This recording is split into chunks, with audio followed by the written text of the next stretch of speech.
Good evening, guys. So we're doing this chapter 6 of your English book, The First Flight, and we were doing the things. We're doing the 100 Dresses Part 2, which is actually the second part of the chapter 5, which is 100 Dresses Part 1. And we discussed till that point of time where we find that there is this girl, Wanda Petronsky, who was made fun of by two girls, Peggy and Maddie, and one day suddenly they realized that she was made fun because she was her name is different, and she's a Polish girl who migrated to America, and one fine day they realized that she is greatly talented, and she won the drawing competition that was organized for the girls, where they had to design a dress, and she actually submitted about 100 such drawings, out of which she was selected as the best. And after that, Maddie realized that how guilty they are, that Maddie could have done something. Maddie realized that she didn't say anything, which makes him equally guilty of, though she didn't do anything, though she didn't get involved in teasing or harassing Wanda, but she is equally guilty in the whole act, that why Wanda has left the school, because after that they got the news that a letter came from Wanda's father to teach her that Wanda and his brother Jake has been shifted from the school and they are moving to a big city than that, because they could not face the discrimination that has been done with them, that was done with them in the school, as they are the Polish immigrants.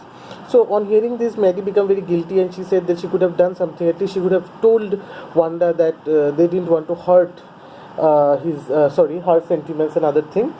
But she felt guilty that though she didn't get involved in the whole process, but she did stay silent, she didn't say anything, which makes her equally guilty. And so she decided that after the school she would go to Wanda's place to find out that whether Wanda has left or not, so that she could stop Wanda and her family from leaving the town, and could say her that we are sorry for everything, and we know that you are a wonderful girl, and we'll see that no one behaves badly with you, and if anyone who doesn't behave nicely with you, they will fight for it. To say those things, they both decided to go to that Boggin Heights, where Wanda's house was located, and both the girls, even Peggy also want to go, and both the girls started to go to that place. So let's start after that. उसके बाद से हम लोग शुरू करते हैं. तो उसके बाद क्या है, तो वो लोग बॉगिंग हाइट्स में पहुंच जाते हैं. वो लोग जल्दी जल्दी जा रहे होते हैं. वो लोग शाम होने से पहले उन लोग को बॉगिंग हाइट्स पहुंचना होता है. वो जल्दी जल्दी जा रहे होते हैं और वो बॉगिंग हाइट्स पहुंच जाते हैं. पहुंचने पर क्या होता है, I think that's where Petronskis live, said Maddie, pointing to a little white house. Wisps of old grass stuck up here and there along the pathways like thin kittens. तो वो लोग पहुंच जाते हैं. पहुंच जाने के बाद एक छोटा सा एक वाइट हाउस दिखता है, मतलब छोटा सा एक वाइट सफ़ेद रंग का घर दिखता है. उसको पॉइंट आउट करके जो मैडी उठ के बोलती है कि यही शायद वो घर है जहाँ पे वांडा और उसकी फैमिली रहती होगी. ठीक है, तो जो रास्ता उस घर की तरफ जा रहा होता है, उस रास्ते के दोनों तरफ विस्प मतलब बंचेस, ठीक है, बंडल्स ऑफ ग्रास, जो कि ट्विस्टर, विस्प मतलब कुछ बंडल जैसे मोड़ा गया हो, ठीक है, मतलब ऐसे घास को काट के शायद ऐसे बंच करके मोड़ के रखा गया हो रास्ते पे, ऐसे जमा करके. तो जो जिस रास्ते से चल के वो लोग घर की तरफ जा रहे थे, उस रास्ते के चारों तरफ ऐसे घास का ऐसे बंडल ऐसे ट्विस्ट करके रखा हुआ था. देख के लग रहा था कि जैसे छोटे छोटे कीटल्स जैसे वहाँ पे रेस्ट कर रहे हो, एकदम मतलब कीटल्स के बॉडी का शेप का जैसे लग रहा था. ठीक है, Wisps of grass stuck here and there along the pathway. तो along the pathway मतलब पूरा जो रास्ता है, रास्ते के उस तरफ मतलब चारों तरफ ऐसे छोटे छोटे बंडल्स ऑफ ग्रास ऐसे ट्विस्ट करके मोड़ के रखा हुआ है, जैसे कि लग रहा है छोटे छोटे कीटल्स जो है, बिल्ली के बच्चे जो है वो वहाँ पे बैठे हुए हैं. The house and its sparse little yard looked shabby but clean. जो घर है, घर का जो सामने का छोटा सा यार्ड है, छोटा सा जो आंगन है, वो शैबी लग रहा है, मतलब डैम्प लग रहा है, सैड तरह का लग रहा है. ठीक है, लेकिन साफ लग रहा है. ठीक है, बहुत ही साफ लग रहा है, मतलब डैम्प लग रहा है, उतना वो नहीं है, लेकिन साफ सुथरा है. ठीक है. It reminded Maddie of Wanda's one dress, her faded blue cotton dress, shabby but white. तो ये देख के ही मैडी को वो वांडा का जो एक ड्रेस था जो हमेशा वो पहन के स्कूल में जाती थी, फेड, मतलब ब्लू कलर का जो एकदम कलर जाते जाते पूरा पेल हो गया था, फेड हो गया था, उस ड्रेस का याद आ जाता है, ठीक है, जो कि फेडेड था, ठीक है, जिसमें शायद आयरन नहीं किया हुआ होता था, अच्छी तरह से उसको प्रेस नहीं किया हुआ होता था, लेकिन वो साफ रहता था, एकदम साफ था। शायद वो थोड़ा मसला हुआ था, शायद कलर नहीं था, लेकिन वो साफ सुथरा रहता था। उसी तरह शायद आयरन क्यों नहीं होता था, क्योंकि उनके पास शायद पैसे नहीं थे आयरन करने का, ठीक है, या फिर आयरन खरीदने का। उसी तरह ये मतलब तुम्हारा जो आंगन है, आंगन को कंक्रीट का बनाने का या फिर इस पर मिट्टी डालने का शायद पैसा नहीं था, लेकिन उसको साफ सुथरा वो लोग रखे हुए थे। तो उसी तरह से उसका घर भी था।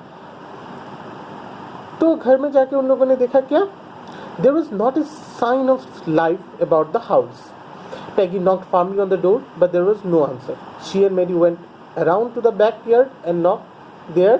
Still there was no answer. तो घर के सामने जैसे जैसे वो लोग जा रहे थे तो उन लोग को पता चल रहा था कि घर में मतलब जिंदा आदमी का एक भी कोई इंडिकेशन नहीं है, मतलब कोई भी आदमी जिंदा नहीं है, ठीक है। पैगी ने जाके दरवाजे पर जोर जोर से नॉक किया, लेकिन कोई आंसर नहीं आया। फिर पैगी और मेडी ने जाके घूम के पीछे वाले दरवाजे पर भी नॉक किया, किसी ने आंसर नहीं दिया। इसका मतलब वो लोग चले गए थे। The Petronskis, that is Wanda and her family has already left the town, ठीक है। There was no doubt about it, the Petronskis were gone, how could they were make amends. तो अब उन लोगों को पूरा विश्वास हो गया था कि पेट्रोन्स्कीज चले गए हैं, इसमें कोई शक नहीं था। लेकिन अब अगर पेट्रोन्स्कीज चले गए हैं तो उन लोगों ने जो गलती किया था वो कैसे सोच सुधारेंगे। एमन मतलब सुधारना या फिर कुछ चेंज करना, ठीक है। तो वो लोग तो गए थे, मैडी तो बार बार बोली थी कि वो वहाँ पे जा ही रही है कि अपनी गलती सुधार सके, अपनी गलती को सुधारने के लिए वो जा रही थी। लेकिन अब जब वांडा का फैमिली चला गया तो किससे माफ़ी मांगेंगे, कैसे अपनी गलती सुधारेंगे, वो सोच रहे थे। They turn slowly and made their way back down the हिल। तो अब तो उनके हाथ में कुछ था नहीं, सोचते सोचते भी क्या कर सकते थे। उन लोग धीरे धीरे वहाँ से रिटर्न करने लगे और हिल मतलब जो बॉगिन हाउस जो तो एकदम टीला के ऊपर था, वो टीला उतर के नीचे उतरने लगे, टीला चढ़ के नीचे उतरने लगे, ठीक है। Well, anyway, said Peggy, she is gone now, so what can we do? Besides, when I was asking her about all her dresses, she probably was getting good ideas for her drawing. She might not even have won the contest otherwise. तो जैसे मैं बोल रहा था कि Maddie ने last video में भी मैंने बोला था, जो मैडी थी, मैडी तो एसेंशियली मतलब उसको तो पहले ही बुरा लग रहा था ना कि वांडा के साथ जो हो रहा है वो होना नहीं चाहिए था। तो वो क्या कर रही थी, वो गिल्टी महसूस कर रही थी और उसने खुद को दोषी बना लिया था। उसने खुद को दोषी बना लिया था कि वो कुछ कर सकती थी, किसी भी तरह उसको हेल्प कर सकती थी, लेकिन वो हेल्प नहीं कर पाई। लेकिन पैगी के बारे में जैसे मैंने बोला था कि वो शायद अपने को मतलब सोच रही थी कि उसने बुरा किया, लेकिन वो एडमिट नहीं करना चाहती, वो खुद को ही दिलासा दे रही थी। जैसे कि उसने पहले बोला था, इस चैप्टर की पहले में बोला था, एटलीस्ट मैंने तो उसका नाम लेके या फिर उसको फॉरेनर कह के नहीं चिढ़ाया था। इनफैक्ट मुझे तो यही समझ में नहीं आता है कि वो इतनी इंटेलिजेंट कैसे है कि वो समझ गई कि उसके साथ हम मजाक कर रहे थे, ठीक है। तो वो खुद को दिलासा दे रही थी कि उसने जो किया वो उतना भी बुरा नहीं किया। फिर यहाँ पे भी जब वो लोग अपना गलती सुधार नहीं पाए तो मैडी को शायद बुरा लगा और उसने शायद वो एक्सेप्ट कर भी लिया। लेकिन पैगी जो है वो एक्सेप्ट करना ही नहीं चाहती थी कि उसने कुछ गलत किया। तो वो खुद को फिर से दिलासा दे रही थी। उसने बोला कि अब क्या होगा, अब तो वो लोग चले गए तो कुछ करने का नहीं है। लेकिन एक बात भी है, मैं जैसे जैसे उसको 100 ड्रेसेस के बारे में पूछती थी, मतलब जो चिढ़ाने के लिए उसको 100 ड्रेसेस के बारे में पूछती थी, उसको तो उसी से आइडिया मिलता होगा अपने ड्राइंग के लिए। मतलब वो जो पूरा कंपटीशन जीती तुम्हारा वांडा, उसका क्रेडिट भी पेगी अपने ऊपर लेना चाहती है। तो बोल रही थी कि अरे वांडा जैसे लड़की को कहाँ से आइडिया आएगा कि ऐसे सुंदर सुंदर ड्रेस कैसे होंगे, कहाँ से उसने कभी देखा होगा क्या। तो मैं ही जब उसको पूछती थी ड्रेसेस के बारे में वो सब, तभी तो उसको आइडिया आया होगा और तभी तो उसने ड्राइंग किया, वरना वो कैसे कंपटीशन जीतती। इसका मतलब तो हमने मतलब वांडा को कुछ किसी तरह हेल्प ही किया ये कंपटीशन जीतने में। तो हमने इतना बुरा भी नहीं किया उसके साथ, तो यही मीन करना चाहती थी कि हमने इतना भी बुरा उसके साथ नहीं किया। तो वो पैगी जो वो कांस्टेंट अपने आप को दिलासा दिए जा रही थी कि उसने इतना भी बुरा नहीं किया, उसकी वजह से कुछ नहीं हुआ, ठीक है। Maddy turned this idea carefully over in her head, but for if there was anything in it she would not have felt so badly. और मैडी ने क्या किया, मैडी ने उस बात का कोई भी आंसर नहीं किया। उसने बहुत ही केयरफुली उस आइडिया को अपने दिमाग से बाहर निकाल दिया कि उन लोगों की वजह से, उन लोगों के आइडिया की वजह से वांडा ने ड्राइंग किया और वो जीती। ठीक है, क्योंकि मैडी को बस ये समझ में आ रहा था कि ये जितना भी बात पैगी बोल रही है उसमें अगर कुछ भी थोड़ा सच होता, कुछ भी थोड़ा अच्छा होता तो उसको इतना बुरा नहीं लग रहा होता। पैगी जो बोल रही है कि उन लोगों ने उसको नाम लेके नहीं चिढ़ाया, फॉरेनर बोल के नहीं चिढ़ाया, अभी पैगी बोल रही है कि उनकी वजह से उसको आइडिया आया ड्राइंग करने का और उसी वजह से वो लोग जीते, ठीक है। तो इन सब चीज़ों में अगर थोड़ा भी बहुत कुछ सच्चाई होता तो शायद मैडी को इतना बुरा नहीं लगता, ठीक है। तो मैडी ने पैगी के ये सारे आइडियाज़ को ही अपने दिमाग से बाहर मतलब केयरफुली अपने दिमाग से बाहर निकाल दिया, उसको अपने ऊपर इन्फ्लुएंस होने नहीं दिया। उसका बस एक ही चिंता उस समय था कि उसने जो गलती किया था वो कैसे सुधारेगी, क्योंकि अब तो वांडा वहाँ से चली गई है, वांडा भी वहाँ नहीं है, वो गलती सुधारने का भी कोई चांस नहीं है। अब सारा ज़िंदगी उसको इस गिल्ट के साथ, इस साइंस के साथ जीना पड़ेगा कि उसकी वजह से किसी का सेंटिमेंट्स हर्ट हुआ है, इतना हर्ट हुआ है कि उसका फैमिली ने शहर ही छोड़ दिया, ठीक है। She thought about, but that night she could not get to sleep. She thought about Wanda and her faded blue dress and the little house she had lived in. लेकिन मैडी के दिमाग में ये वांडा का case का influence बहुत ज़्यादा हो गया था, काफ़ी ज़्यादा हो गया था, ठीक है। मैडी अपने आप को बहुत ज़्यादा दोषी मान रही थी, लेकिन मतलब जितना उसने शायद इस पूरे गेम में इन्वॉल्वमेंट नहीं था उसका, वो सोच रही थी, वो बस इसलिए इन्वॉल्व थी क्योंकि वो नहीं चाहती थी कि वांडा को छोड़ के नेक्स्ट टारगेट वो हो जाए, या फिर वो पैगी का दोस्ती नहीं खोना चाहती थी। लेकिन उन सब से ज़्यादा वो ज़्यादा इफेक्ट होगी। क्यों इफेक्ट हुई? क्योंकि वो शायद अकेली एक स्टूडेंट थी पूरे क्लास में जो समझ रही थी कि वो लोग जो कर रहे थे वो गलत कर रहे थे, उन लोगों को वो नहीं करना चाहिए था, लेकिन डर की वजह से, लेकिन दोस्त खोजने की वजह से वो इसके बारे में आवाज़ नहीं उठा पा रही थी, किसी को बोल नहीं पा रही थी, ठीक है। जिसकी वजह से जब ऐसा कुछ हो गया तो इसका सबसे ज़्यादा इम्पैक्ट माइंड पे मैडी के पड़ा, ठीक है। तो मैडी वो सारा रात वो सोई नहीं, ठीक है। She thought about Wanda and her faded blue dress and little house she had lived in. सारी रात उसने वांडा के बारे में सोचा, वांडा के वो फेडेड एकदम कलरलेस ब्लू ड्रेस के बारे में सोचा, ठीक है। वो जो छोटा घर था जहाँ पे वो रहती थी, जहाँ पे वो लोग उसे खोजने गए थे, उन सब चीज़ों मतलब वांडा के बारे में ही सोचने लगी। And she thought about the glowing pictures those 100 dresses made all lined up in the classroom. और वो उन मतलब ड्रेसेस के बारे में सोच रही थी कि कितना ग्लोइंग है, कितना चमकदार पेंटिंग से सारे बेस का, सारे ड्रेसेस का, ठीक है। वो जो ड्रेस है इतना चमकदार, इतना सुंदर है जो पूरे क्लास में से लाइन अप है, पूरे क्लास में से लगाया हुआ है, ठीक है। उन सब के बारे में वो सोच रही थी। At last Mary sat up in bed, pressed her forehead tight in her hands and really thought. और फाइनली जब उसको नींद नहीं आ रहा था तो उठ के अपने बिस्तर में बैठ गई, ठीक है। उसने अपने सर को ऐसे दोनों हाथों से दबाया, ठीक है, मतलब जैसे हम लोग करते हैं ना, एकदम जब बहुत परेशान होते हैं तो सर को ऐसे दोनों हाथों से दबाया, ठीक है। और वो बहुत ज़्यादा चिंता करने लगी, बहुत डीपली चिंता करने लगी कि किस तरह से क्या हो गया और क्यों नहीं होना चाहिए था ये सब, ठीक है। वो चिंता करने लगी कि इतना गलती हो गया, इसको कैसे सुधारे, क्या करे, ठीक है। This was the hardest thing she had ever done. After long time she reached an important conclusion. तो ये शायद मतलब उसकी ज़िंदगी में सबसे कठिन कोई अगर चिंता उसने किया था या किसी बारे में सबसे ज़्यादा अगर सोचा था तो शायद यही वो मतलब मैटर था। इसी में यही वो मैटर था उसकी ज़िंदगी में जिसके बारे में उसने शायद सबसे ज़्यादा सोचा होगा और सबसे डीपली सोचा होगा, सबसे हार्डली सोचा होगा, सबसे कठोर तरीके से सोचा होगा, ठीक है। और बहुत टाइम सोचने के बाद फाइनली वो एक कंक्लूशन में पहुंची, फाइनली वो एक डिसीजन में पहुंची। वो डिसीजन क्या था? She was never going to stand by and say nothing again. If she ever heard anybody picking on someone because they are funny looking or because they have strange names, she would speak up. तो उसने ये decision लिया कि वो अब से ऐसे matters में जैसा मैटर्स वांडा के साथ हुआ, ऐसे मैटर्स में वो कभी भी सिर्फ खड़ी नहीं रहेगी और मतलब चुप नहीं रहेगी। से नथिंग अगेन मतलब चुप नहीं रहेगी, ठीक है।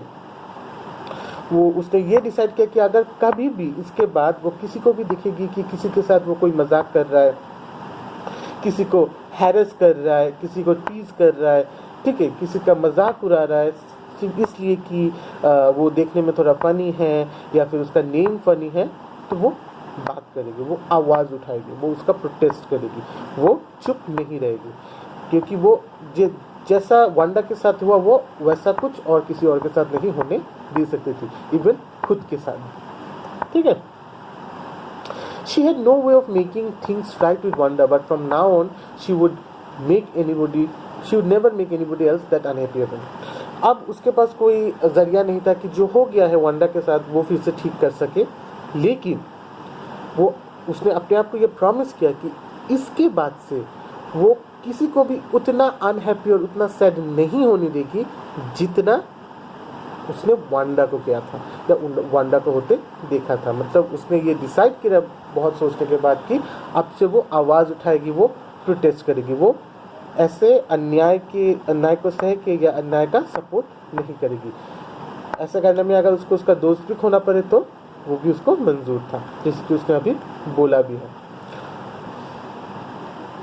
On Saturday, Mary spent the afternoon with Peggy. They were writing letters to Wanda Petrovsky. It was just a friendly letter telling about the contest and telling Wanda she had won. They told her how pretty her drawings were, and they asked her if she liked where she was living, if she liked her new teacher. तो ये सोचने के बाद उस दिन जो शनिवार था, मतलब छुट्टी था, छुट्टी के दिन मैडी ने सारा दोपहर पेगी के साथ चिट्ठी लिखने में बिता दिया। वो लोग किसको चिट्ठी लिख रहे थे? वांडा पेट्रोस्की को। वांडा को चिट्ठी लिख रहे थे और ये एक फ्रेंडली लेटर था, मतलब बहुत ही अच्छा एवं अच्छी बातें बोल के वो लोग लेटर लिख रहे थे, जहाँ पे वो लोग बोल रहे थे कि किस तरह से वो कॉन्टेस्ट, मतलब वो ड्राइंग कॉन्टेस्ट जीत गई है, ठीक है, उसका ड्राइंग्स कितना सुंदर है, ठीक है, उसको बोल रहे थे कि उसकी ड्राइंग्स कितने सुंदर है, और पूछ भी रहे थे कि वो अभी जहाँ रहती है क्या उसको पसंद है वो जगह, या फिर जो नए टीचर्स उसके हैं वो उन्हें पसंद है क्या नहीं। मतलब ऐसे फ्रेंड्स को हम लोग जैसे लिखते हैं वैसे ही लेटर वो लोग लिख रहे थे वांडा को।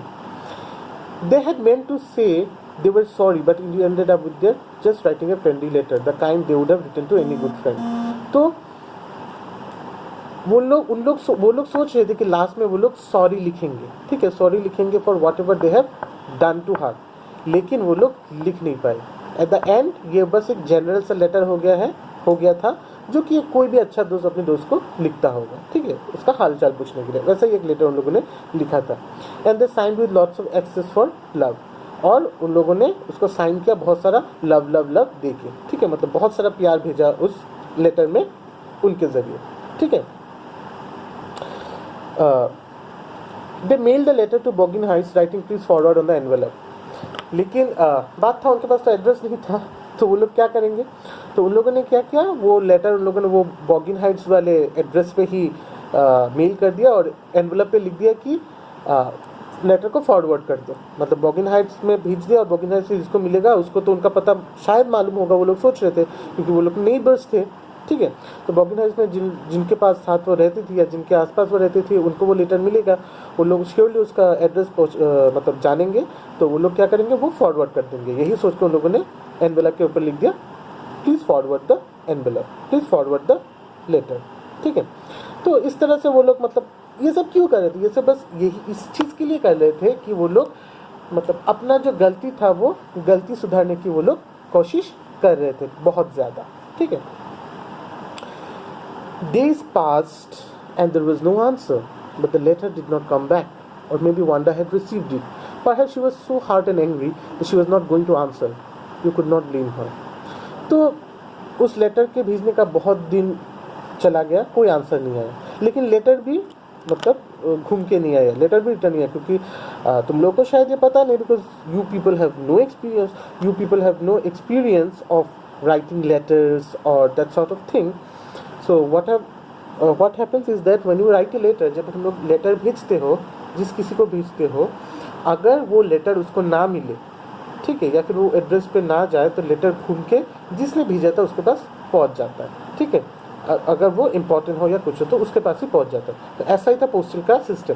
तो वही वो लोग भी सोचते थे अगर लेटर उसके पास पहुंचा नहीं होगा तो उन लोग के पास रिटर्न आ जाएगा। तो बहुत दिन हो गए, लेटर का जवाब भी नहीं है और लेटर भी घूम के उनके पास नहीं आया। तो उन लोगों ने सोचा कि शायद वांडा को उनका लेटर मिल गया है, लेकिन वो उनसे इतनी हर्ट हुई है, इतनी गुस्सा है कि वो उनके लेटर का आंसर नहीं देने वाली है, ठीक है।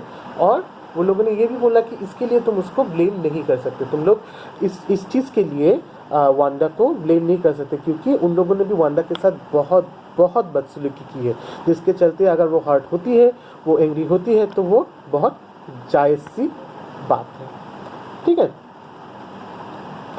Weeks went by and still Wanda did not answer. Peggy had begun to forget the whole business, and Maddie put herself to sleep at night, making speeches about Wanda, defending her from crowds of girls who were trying to tease her with, "How many dresses have you got?" तो इसके चलते दिन गए, काफ़ी हफ्ते गए, महीने चले गए। पेगी धीरे धीरे ये पूरा चीज़ भूलने लगी थी, और मैडी के दिमाग में इसका इतना इम्पैक्ट हुआ था कि वो क्या करते थे, हर रात जब वो सोने जाती थी वो दिल ही दिल में मतलब वांडा को इमेजिन करती थी, और वांडा के सामने वो अपना डिफेंस पेश करती थी, वो वांडा के सामने अपने सफाई पेश करती थी, ठीक है, इस चीज़ के लिए कि वांडा के सामने अपना डिफेंस पेश करती थी, और ये भी देखती थी कि वो वांडा का डिफेंड करी, वांडा को बचा रही है उन लोगों से, उन क्राउड मतलब लड़कियों के क्राउड से, लड़कियों के ग्रुप से जो आया है उसके साथ मजाक करने या उसको हैरेस करने या उसको टीज करने। And before Wanda could press her lips in a tight line, the way she did before Maddie would cry out stop. और वो सपने में देखती थी कि मतलब वांडा कुछ बोले, मतलब वांडा को बुरा लगे, और जैसे कि वो पहले होता था कि वो कुछ नहीं बोलती थी, एकदम होठों के बीच होठों को दबा के एकदम मतलब सैड होके एकदम मन खराब करके वो चले जाने का कोशिश करती थी, तभी जाके मैडी सब लोगों को बोलती थी जोर से चिल्ला के कि स्टॉप, थम जाओ। Then everybody would feel ashamed and the way she used to feel। और उसके बाद वो सपना देखती थी कि हर कोई ashamed फील कर रहा है वांडा को टीज करने के लिए, और सब वहाँ से चले जाते। तो इस तरह से मतलब दोनों अपने सिचुएशन से कोप अप कर रहे थे, ठीक है। पैगी जैसे कि उसने अपने आप को दिलासा दे दिया था कि उसने उतना भी बुरा नहीं किया था, ठीक है, तो वो धीरे धीरे पूरा सिचुएशन के साथ एडजस्ट हो गए और वो भूलने भी लगी। लेकिन मैडी के दिमाग में इसका इतना ज़्यादा इम्पैक्ट पड़ा, इतना साइकोलॉजिकल इम्पैक्ट पड़ा कि वो भूल ही नहीं पा रही थी। रेदर वो क्या कर रही थी, वो हर रात को बस यही सपना देख रही थी कि वो किस तरह से वांडा को काफ़ी सारी लड़कियां ऐसे फिर से डिस्टर्ब करने आई है, ठीक है, उसको चिढ़ा रहे हैं, उसके साथ मजाक उड़ा रहे हैं कि यही बोल के कि कितने सारे ड्रेसेस है, how many dresses do you have, और वो वहाँ पे जाके उसको बचा रही है, डिफेंड कर रही है। और ये भी देख रही है कि जब मतलब पूरा जो मजाक है, जो खेल है, एकदम पूरा अल्टीमेट लेवल में पहुंच जाता है, जहाँ पे वो उसको बहुत बुरा लगता है वांडा को, और एकदम अपना जो वो है रोना जो है एकदम दबा के, वो अपना सैडनेस जो है वो दबा के निकल रही होती है, तभी जाके वो एकदम हीरो की तरह एंट्री लेती है और सबको बोलती है स्टॉप। और यही बोलने के बाद वो नोटिस करती है कि सब अशेम्ड फील कर रहे for the way they have treated Wanda. तो यही सोच के वो अपने आप को दिलासा दे रही है, या यही सोच के वो चीज़ों को ओवरकम करने की कोशिश कर रही है। तो इस तरह से ये दोनों पैगी और मैडी इस सिचुएशंस को लेके डील कर रहे थे, ठीक है। तो आज इतना तक ही रहने दो, नेक्स्ट वीडियो में ये ख़त्म कर दूंगा, ठीक है। और अगर कोई भी कन्फ्यूजन हो तो please ask me in the group, please.